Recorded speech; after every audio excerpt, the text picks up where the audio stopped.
Condemned to death by plastic, the hook in the beak of this albatross chick means it can't feed and faces starvation.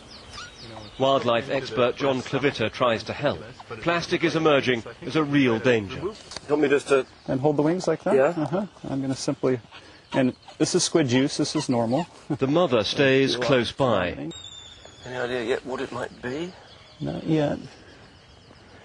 I just want to make sure there's nothing sharp. There could be a hook on the end or something. Yeah, and it looks like we're going to be able to get it out. There we go.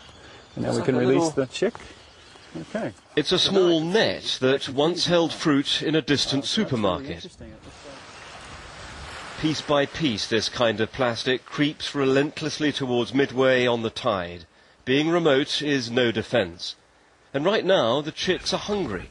There are nearly 2 million albatrosses here, and they're all at risk. The problem for an albatross chick like this is that its staple food is squid, when all too often its parents mistakenly feed it plastic, like these cigarette lighters. They look incredibly similar, but these can prove fatal. Now, what researchers here are finding is that every single albatross on Midway contains some quantity of plastic. You couldn't get a clearer example of how our plastic waste has become such a threat to the natural world. It's disheartening. Matt Brown, a manager here, shows me what's inside one dead bird. As you poke around inside what was the gut, you find a bit of a toothbrush, A toothbrush by the looks of it. some fishing line, a bottle cap. And this plastic scourge is getting worse, because the great currents of the Pacific Ocean are accumulating plastic, and Midway lies right in their path.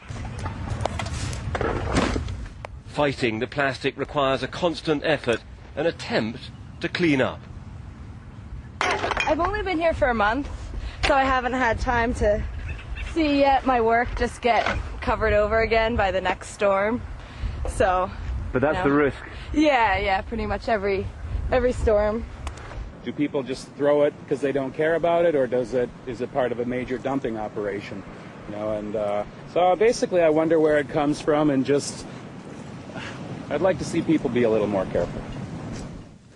We filmed one operation for just 30 minutes. Here it is speeded up. Look how much rubbish was found on this one stretch of shoreline. It was these waters that saw the great Battle of Midway in 1942, when America first turned back the Japanese. Now there's a new enemy. If today the world stopped letting plastics reach the marine ecosystems, still for generations this is going to wash up on our beaches. The oceans are filled with this stuff. And the fact that more and more is being deposited into the oceans, just the problem is growing, not shrinking. And we're only beginning to fully understand the implications of this on the oceans. The albatrosses have survived here for thousands of years, but researchers fear that plastics, only with us for 50 years, could threaten their very existence.